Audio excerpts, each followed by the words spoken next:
Hello friends, welcome back to my YouTube channel tips and tricks by Suman. আজ নতুন ভিডিওয়ে আপনাদের স্বাগত জানাই।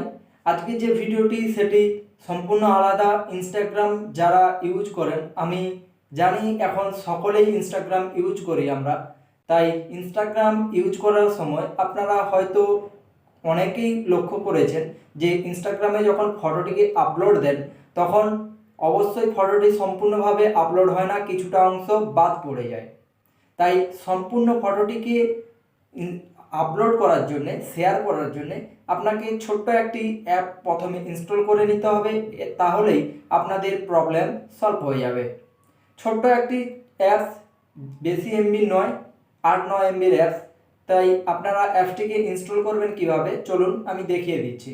আর একটি কথা, আমি অনেক দিন ভিডিও নিয়ে আসতে পারিনি, আমি বাইরে চলে এসেছি, তাই সময় হচ্ছে না, সাথে সেটআপের প্রবলেম, সমস্ত কিছু নিয়ে। তাই আমি আপনাদেরকে একটু টাইম দেখাবো যে আমি কিভাবে ভিডিওটা বানাচ্ছি। আপনারা আমাকে সাপোর্ট করুন, মোটিভেট করুন। আমি চেষ্টা করছি যতটুকু টাইম আমার কাছে থাকে আমি সেটা দিয়ে ভিডিও বানানোর চেষ্টা করছি। চলুন আর দেরি না করে আমি শুরু করছি।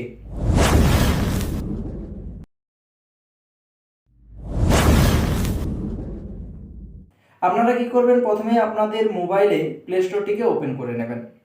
প্লে স্টোরটিকে ওপেন করার পর আপনারা দেখুন, এখানে দেখতে পাবেন ইনস্টা ফাইটার। এটিকে আপনারা কি করবেন, ইনস্টল করে নেবেন। আমার অলরেডি ইনস্টল আছে, তাই আপনাদেরকে এখানে ইনস্টল দেখাবে, আমার ওপেন দেখাচ্ছে, আমি ওপেন করে নিচ্ছি। এরপর আপনারা যখন এই অ্যাপসটিকে ওপেন করে নেবেন, ওপেন করে নেওয়ার পর আপনারা এই সিলেক্ট ইমেজ এখানে ক্লিক করবেন। এরপর আপনারা গ্যালারি থেকে একটি ফটোকে সিলেক্ট করে নেবেন। গ্যালারি থেকে ফটোটিকে সিলেক্ট করে নেওয়ার পর আপনারা কি করবেন, যদি আপনাদের রোটেট করতে হয় আপনারা রোটেট করতে পারেন, কালার চেঞ্জ করতে চাইলে আপনারা কালারটিকেও চেঞ্জ করতে পারেন, এখান থেকে অ্যাডজাস্ট করে নিতে পারেন আপনারা কোন কালারটিকে চুজ করতে চাইছেন। আপনারা আপনাদের মতো করে নেবেন। আমি দেখিয়ে দিচ্ছি প্রসেসটা। আপনারা কি করবেন, এখানে সিলেক্ট করে নেওয়ার পর ওপরে দেখতে পাবেন ডাউনলোডের চিহ্ন, এখানে ক্লিক করবেন। আপনারা এখানে স্ট্যান্ডার্ড করে রাখবেন। স্ট্যান্ডার্ড করে রাখার পরেই আপনারা কি করবেন, সিলেক্ট করবেন, অ্যাডস চলে এসছে, এখানে একটু অ্যাডস আছে দেখুন, ক্লোজ করে দেবেন। এরপর আপনাদের কাছে ডাউনলোড হয়ে যাবে। এরপর আপনারা কি করবেন, ইনস্টাতে ক্লিক করে আপনারা এখান থেকে করতে পারেন, না হলে আপনারা, আমি দেখিয়ে দিচ্ছি। আমি যখন ইনস্টাগ্রামে গেলাম এবং এখানে আমি ফটোটিকে আপলোড দেব, দেখুন আমি এই ফটোটিকে আপলোড করব। দেখুন সম্পূর্ণ ফটোটি চলে এসছে।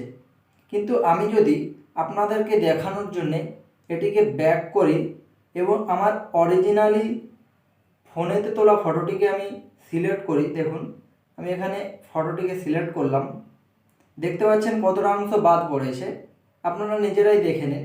এবং ব্যাক করে আরেকবার দেখিয়ে দিচ্ছি আপনাদের, আমি যেই ফটোটিকে বানিয়েছিলাম অ্যাপসের মাধ্যমে, দেখুন এই ফটোটি পুরো চলে এসেছে, কিন্তু ওখানের ফটোটি পুরোপুরিভাবে আসেনি। তাই আমি আপনাদেরকে বলছি এই ছোট্ট অ্যাপসটিকে ইনস্টল করুন এবং তারপর আপনারা এখান থেকে কিচ্ছু করতে হবে না, ফটোটিকে আপলোড করে ডাউনলোড করে নিন এবং তারপর ইনস্টাগ্রামে আপলোড করুন। দেখবেন ফুল ফটো আপনাদের আপলোড হবে, ফলে আপনাদের ফটোটি দেখতে ভালো লাগবে এবং আপনাদের কোনো অংশ বাদ পড়ে যাবে না। তাই ভিডিওটি যদি ভালো লাগে লাইক করে দেবেন এবং শেয়ার করতে